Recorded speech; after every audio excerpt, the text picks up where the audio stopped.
ऐसे घुमा लो अपनी पूरा तरफ। पूरा पूरा इधर रोहन की तरफ। ये है कृष्णा कुमार और ये है मेरा रोहन और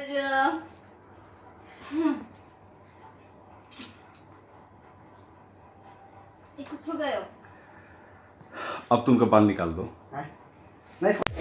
तो दोस्तों आज है काजल राघवानी जी का हैप्पी बर्थडे और खेसारी ने सबसे पहले पोस्ट किया था हैप्पी बर्थडे टू यू काजल राघवानी जी। तो जी हाँ दोस्तों, उधर से काजल राघवानी जी का जवाब आया, थैंक यू खेसारी जी, आप हमेशा खुश रहिए। तो दोस्तों बता दो, सोशल मीडिया पे ये कमेंट जो है काफ़ी तेज़ी से वायरल किया जा रहा है और आप लोग को भी देखे होंगे, नहीं देखे होंगे तो वीडियो के शुरुआत में थोड़ा आप लोग देख ही चुके होंगे क्लिप के बाद।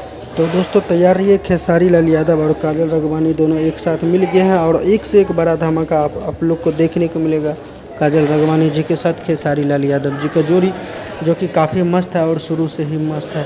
तो फिलहाल ये दोनों जोड़ी सलामत रहे और काजल राघवानी जी को टीम की तरफ से हैप्पी बर्थडे टू यू, जो कि काफ़ी बेहतरीन अपडेट सब लाते रहते हैं। तो आज का अपडेट में बस इतना ही था, मिलते हैं फिर से नेक्स्ट अपडेट के साथ, तब तक के लिए बाय, ठीक है, धन्यवाद दोस्तों।